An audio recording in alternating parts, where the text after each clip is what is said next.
it's that time of year when the exams are just around the corner. So what I thought I'd do is I'd do a video on how do I beat my exam nerves. Now today we're going to focus mainly on what you can do now and what you can do before the exam to make sure that you're prepared and in the correct mental state to take on these exams. Now, before we go into this, I'm going to be approaching the tackling of stress and nerves from a biological point of view. Now, basically, this is a little map of your brain. Now, in your brain, you may or may not know you have two areas. Now, you have your logical human brain, which is with all the key processing and key thinking.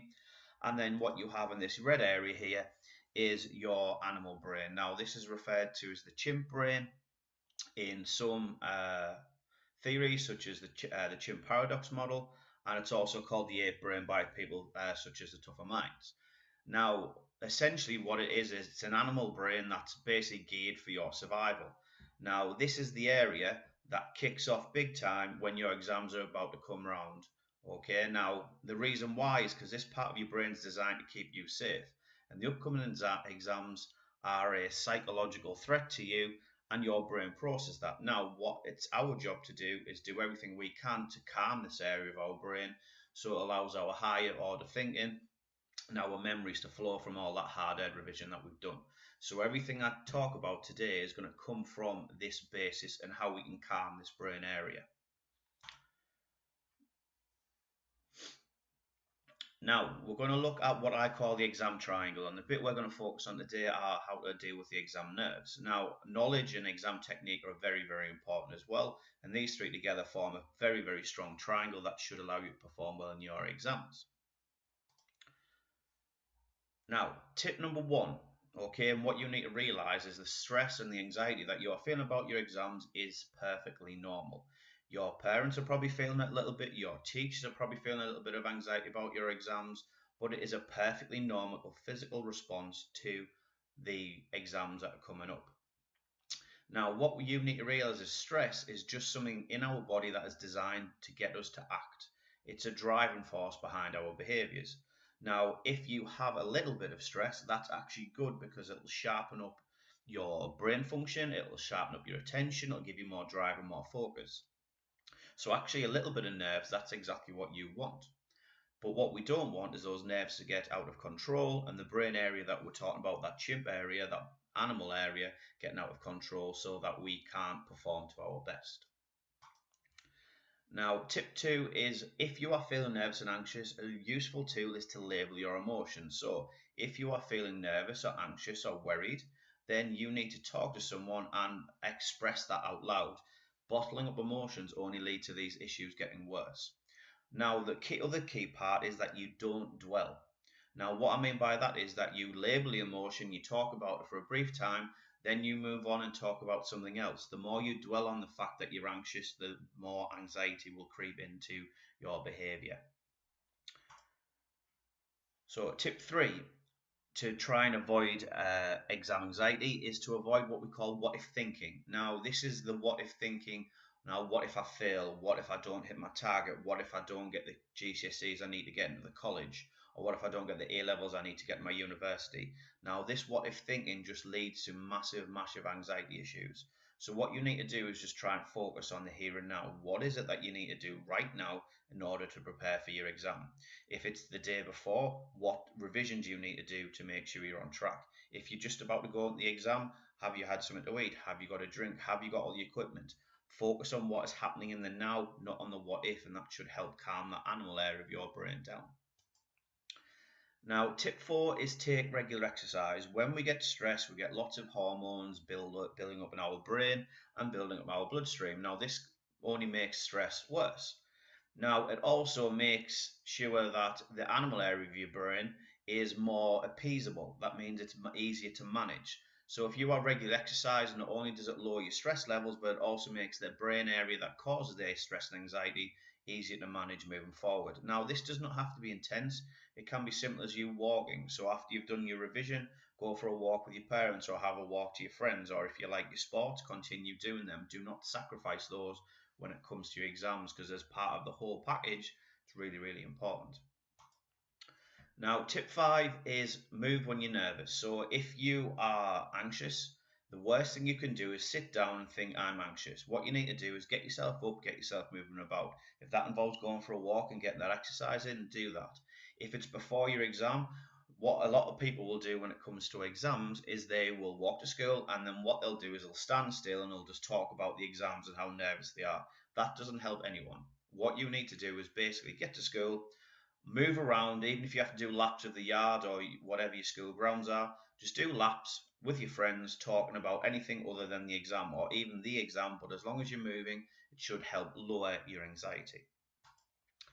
Now, tip six, listen to music. You all have your favorite music, you all have access to it on iPhones and iPods. Now, the reason why is because whatever your brain is doing, it requires blood flow. Now, if you are listening to music, some of the blood flow that is trying to get into that animal brain to make you anxious and nervous is actually going to other areas of your brain to allow you to listen to the music and figure out what's happening in your ears. Now, if you can do that, it will help reduce. So if you are walking and listening to music and talking to your friends, these are all small little gains that you can make to lower your anxieties before the exam. Tip number seven, you've got to be prepared for your exams. Now, what will happen before the exams or the night before is this animal area of your brain will start coming up with negative thoughts and doubts, saying you are not going to do very well, you haven't revised enough, or you haven't worked hard enough. Now, what you need to do is be prepared and think, you know what, actually, I've done a lot of revision. I've had a revision timetable, I've stuck to it, I'm prepared for these exams, I've done lots of practice papers. Now, if you have these types of positive thoughts to counteract that negative area of your animal brain, now that can help you perform in your examinations. So be prepared, or be as prepared as you can from this point onwards to help you deal with those nerves. Now, tip eight, food and nutrition. Now, the animal area of your brain that we've been talking about is very much driven to keeping you alive. Now, obviously, two major things about keeping you alive are food and drink. Other things like sleep are also important. Now, what this means, it makes the animal area of your brain much more manageable. Okay, if this area has no issues with food, no issues with drink, you've had enough sleep, you've done your exercise, all these things help manage this area of your brain and help it keep it calm. So although this is sometimes something that is sometimes overlooked, the quieter you can keep the animal part of your brain by making sure it's well fed and you've had lots of fluids, the better and easier it is to manage. When it's hungry and when you're thirsty and when you've had a lack of sleep, you know yourself that you're much more likely to be stressed and more likely to lose your temper. It's because this area of your brain is much more likely to be allowed to function and take control when you're in this type of state. Right, tip number nine, don't expect your nerves to disappear, and nor do you want them to. Okay, now these tips will all help lower your nerves, your anxiety, your stress, but it is not going to make them disappear. But what you need to understand is the nature of stress and what it's getting us to do. Like I've already mentioned, it's a driving force that forces us to do something. And it also gives us a massive drive, a massive boost of energy to help us power us through those long exams. Also, things like your butterflies in your stomach, what you need to understand is all that is blood flow being diverted from your stomach that would be usually digesting and to your brain to provide extra oxygen resources. Now, that's what you want when you go into an exam. You want all your nutrition, all your oxygen, and all your energy going to your brain because that's the bit you're going to be using. So don't expect your nerves to disappear, but also see your nerves slightly as a positive thing. Okay, tip number 10, and the most important tip I can give you is you've got to reframe how you think about the exams. If you reframe exams to be a positive experience, that's going to be the time where you can show exactly what you can do and how smart you are and how intelligent you are. You think about these as a positive opportunity, then that massively takes away the stress because we don't get nervous about things we want to do. We don't get nervous about things that we're looking forward to. Now, the unfortunate thing is most people build up the idea of exams being a negative thing and a punishment in our culture. It's not. What these exams are is an opportunity for you to be graded and to be shown to demonstrate all the hard work that you put in. So every time you get a negative thought about the exam saying, oh, I'm going to fail, actually switch that up and say, right, actually, I've done a lot of work, I've done a lot of revision, I can pass this exam, I can do really well in this exam, depending on how much revision you have done. But you've got to try and flip your thinking about exams to a positive experience. And the more you can do that and the more you practice that, the more you will be able to reframe those exams and the less stressed you will feel about them. Now, final thoughts. One thing that you do need to take into account, which is the important part of this presentation, is that it's not the actual exam that you are nervous about. Okay, what you are actually nervous about is the judgment that follows. If you think about if you were nervous for your mocks, it's the same process, but obviously the outcome isn't as important. Now that the outcome is actually important and it's going to be needed for your future, this is where some of the nerves start to kick in. Okay, so what you need to identify is where's that pressure and that judgment coming from. Is it coming from your teachers? Is that a realistic judgment that they're expecting from you? Is it coming from your parents? Now, I'm not saying you go and approach this like a child. What you need to do is you need to approach this like a young adult and say, I've prepared, I've worked hard, but I need you to think about the pressure you're putting on me in terms of what you expect from me. I've done everything I can, I've given it my best effort. Now, what you need to do is let me get on with my exams, and the results I get will be the results that I get, and I need you to support me with that. Because if that unrealistic judgment is coming from your parents, then this is something that you need to address.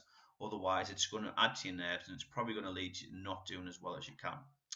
So thank you for listening. I hope some of these tips have been useful, and the key to these tips are the more you put them into practice, the better they are and the more effective they are. Okay, don't just think you can turn up for the exam and put these things into practice and it's going to magically take your stresses away. Okay, the more you practice and the more you change your positive thinking, the better you will be. So if this has been helpful, please like, please comment if you need any more help, and subscribe for more videos coming soon. Thank you very much and good luck in your exams.